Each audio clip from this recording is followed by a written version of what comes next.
Hello there. You're welcome back to the Faith Classroom where we learn, we grow, and we walk with Christ. Have you ever heard someone sharing a story with you that melted your heart away?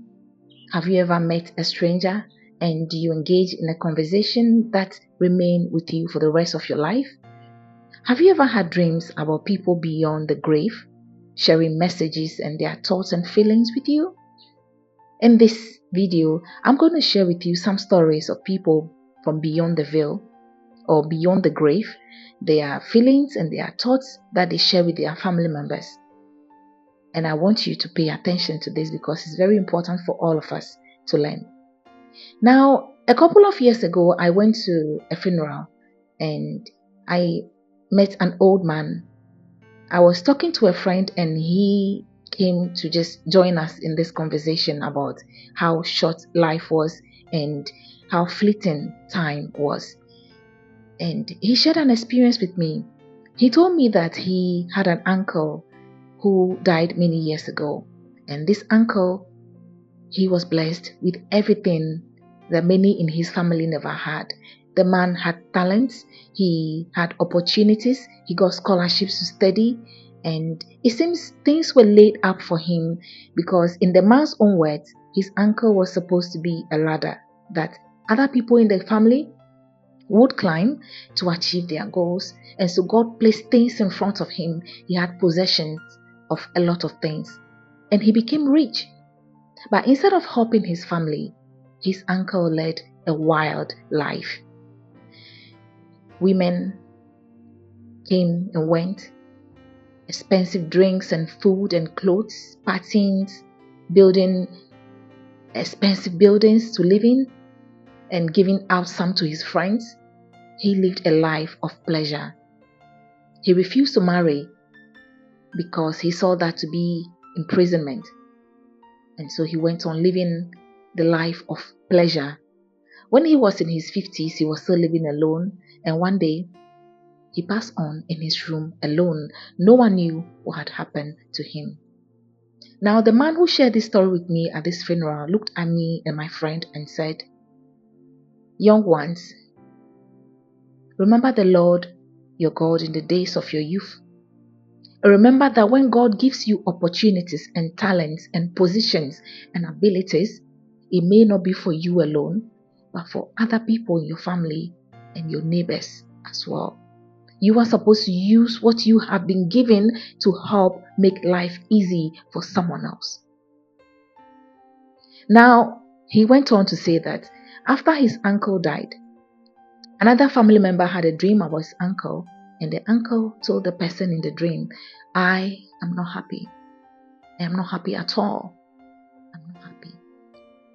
Now, after I left that funeral, I thought of this for a long time because I was able to relate it to an experience that someone also shared with me many years ago. This person was my classmate. Now, this classmate told me about his own sister who lived a life of pleasure. He told me they were from humble homes. Their mom did everything to provide food for them and clothes to the best of her abilities. But her sister wanted more out of life. She wouldn't listen to anyone. The mom talked and begged and pleaded and prayed for. She wouldn't listen.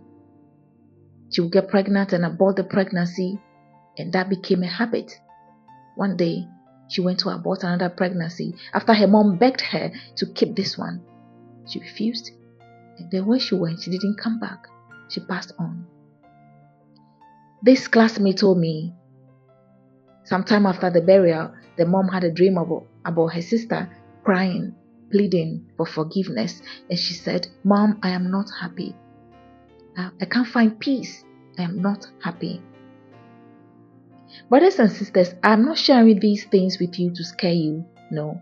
But I'm sharing them with you so that we can learn together and understand that life is fleeting. Choices we make today matter. Because the choices we make today does not only affect our mortal lives, but goes beyond the grave. And the kind of life we live after this life depends on the kind of choices that we make in our lives today. And so, brothers and sisters, I want you to remember that a life without Christ in it is no life at all. When opportunities are given you, when time, 24 hours is given you, when talents and abilities and opportunities are lined up in front of you, God expects you to be a good steward, because one day we'll all give an account of the life we live. Would you be happy at the end of your life, or would you be sad? Depends on the choices you make today. So let's go on and make good choices. You have this moment, brothers and sisters, this breath to choose a life. In Ecclesiastes chapter 12 verse 1, I read, "Remember now thy Creator in the days of thy youth, while the evil days come not, nor the years draw nigh, when thou shalt say, I have no pleasure in them." A time will come you would have no pleasure in some of the things you do today, because perhaps you'll be too old, your knees will feel weak, your hair will grow white, and maybe you may not even have appetite for some of the drinks or food. Is that when you will say you will have no desire in them anymore? Would you wear indecent clothes until your body now does not look attractive, and then you say you have no desire in them anymore? Choose to obey today, brothers and sisters, because time is not for us. It is in the hand of our Creator, and He decides what to do with our life. Who are we but to follow our Creator? Just as all the other creations of our Father in heaven obey, we must also obey. But it seems for us human beings, sometimes we want to walk after the desires of our heart and live according to our own terms. But that is not right, because at the end, are we not going to be regretting some of these things? I'm sure we would.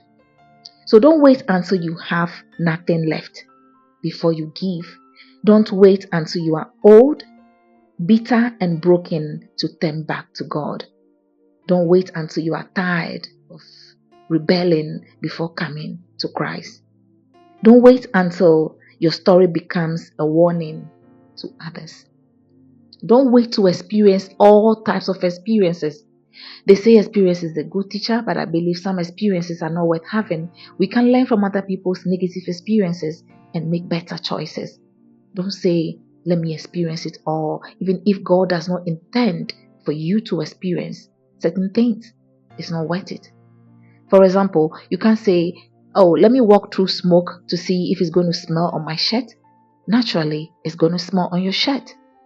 Do not tempt God. Do not play with sin and say, oh, I can walk in a sinful environment, but I'm going to remain untouched. No one is immune to that. Let us make right choices today while we still have day. So remember now. Now, there's this quote that I like from President Dieter F. Uchtdorf in his General Conference talk of regrets and resolutions. He taught, and I read, "When we are young, it seems that we will live forever. We think there is a limitless supply of sunrises waiting just beyond the horizon, and the future looks to us like an unbroken road stretching endlessly before us. However, the older we get, the more we tend to look back and marvel at how short the road really is. We wonder how the years could have passed so quickly, and we begin to think about the choices we make and the things we have done. In the process, we remember many sweet moments that give warmth to our souls and joy to our heart, but we also remember the regrets, the things we wish we could go back and change." Yes. Right now, if you are watching me and you are a young man or a young woman, some of you will be tempted to think, oh, when I grow old, I'll change. When I'm in my 40s, I'll make better choices. But no, you will regret some of these things later, and it's not worth it. So what regrets do you think you have? According to President Uchtdorf, he said some of the common regrets that people have are: 1, I wish I had lived up to my potential. What potential? They wish they had lived as the way Christ would have loved them to live.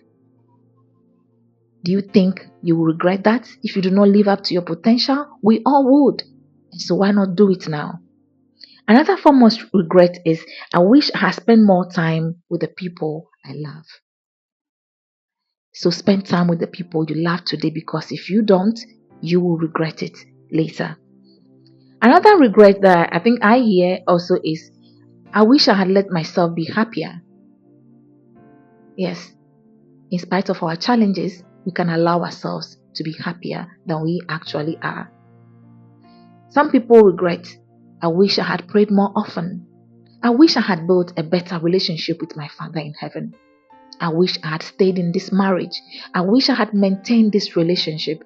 As a woman told me many years ago, Mariam, I wish I had maintained my marriage. I wish I had endured that relationship because that man was kind to me.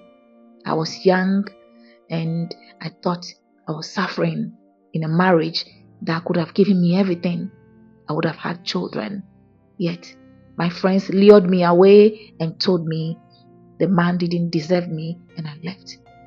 This woman told me she regretted her decision, but it was too late. She could not go back. Brothers and sisters, if your family members who are gone, that is, they are no more on earth, they have a message for you, what do you think they'll tell you? In the story of Lazarus and the rich man, we learn that the rich man was pleading for the gospel to be preached to his family members here.